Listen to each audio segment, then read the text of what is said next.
distinguished veterans, senior government and military leadership, industry leaders, academia, if any, friends from media, and of course, officers, ladies and gentlemen. This is not the first time I have engaged with a forum of this breadth in a seminar by clause. And every time I do, I am reminded that India's greatest strategic asset is not any single platform or policy, it's the quality of minds committed to getting it right. The theme before us today asks a deceptively simple question: how does a nation convert its security into sustained prosperity? What does it mean? How should we align with Viksit Bharat 2047? How is Indian Army's decade of transformation integrating into it, wherein era of technology absorption were 2024 and 25, and of course, era of networking and data centricity as brought out by DG Clause for 26 and 27, where there are three pillars which have been identified.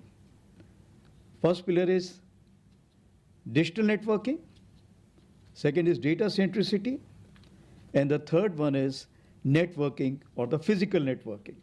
And what I see here, these stakeholders today, I think all the three pillars are being addressed in today's discussion.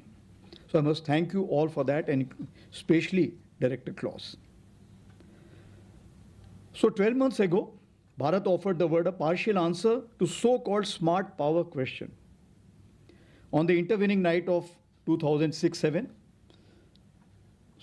that is 6th and 7th May 2025, Bharat acted in a precisely defined 22-minute operational window. Operation Sindoor delivered military precision, information control, diplomatic signaling, and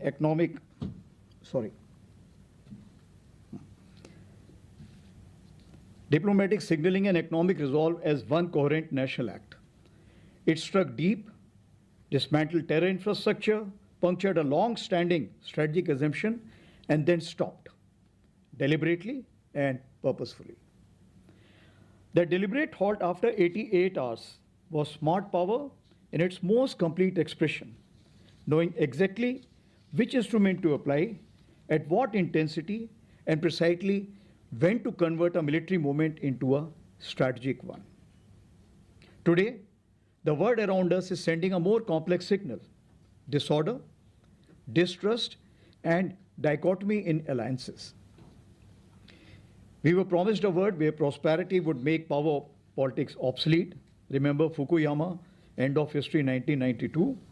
Instead, we have a world where power politics is being used to reorganize prosperity. So the question I leave with this distinguished gathering: is smart power the defining currency of sustained national growth? Or has the raw calculus of hard power once again reclaimed the center stage of the global order? But to answer it, we must first read the word as it is, not as we wish it to be. The 21st century opened with a confident thesis that forces of trade, supply chains, and digital connectivity would make nations too interdependent to conflict. Paradoxically, same forces that promised binding nations together have progressively become instruments of coercion. Semiconductors and their selective availability have become tools for hedging. The Strait of Hormuz has become a zone of active contestation.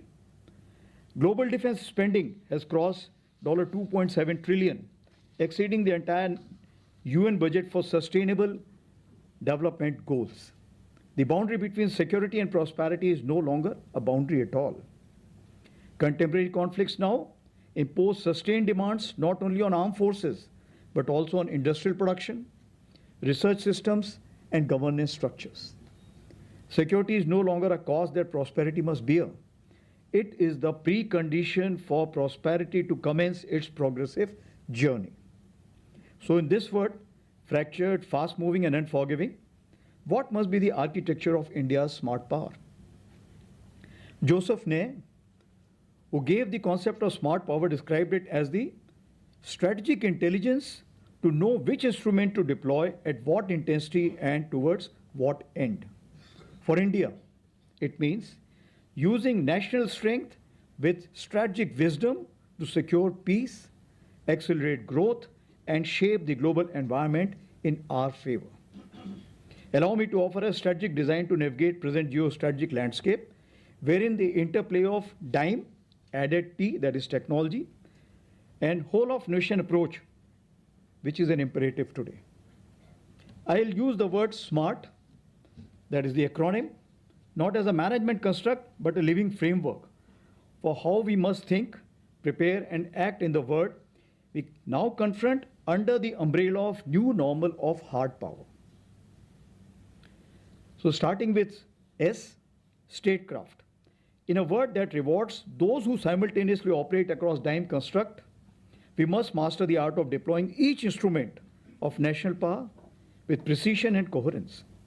The demand is for the whole of nation statecraft towards a single national purpose. The theme of strategic autonomy is not isolation or exclusion, but mutual inclusion and freedom to engage with all. Mike, Mango, that is manufacturing depth. As supply chains fragment and technology access get leveraged, if not weaponized, a nation that cannot produce what it needs will eventually lose the ability to decide what it wants. We must build a defense industrial base that is not merely self-sufficient but strategically competitive, converting national security requirements into industrial capacity and ultimately into export leverage.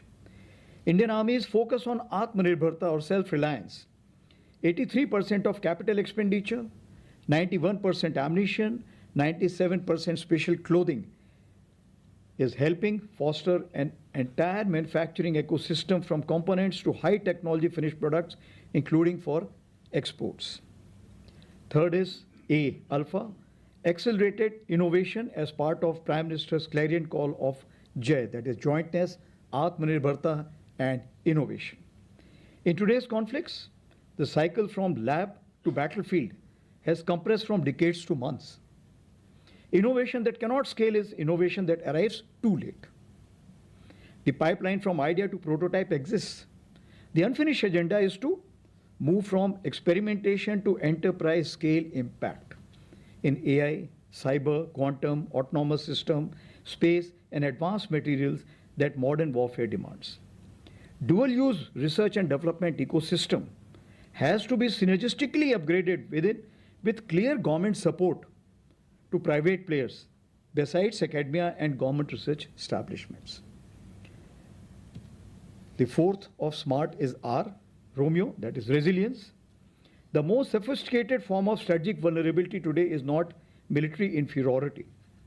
It is dependence on foreign supply chains, critical minerals, and digital infrastructure.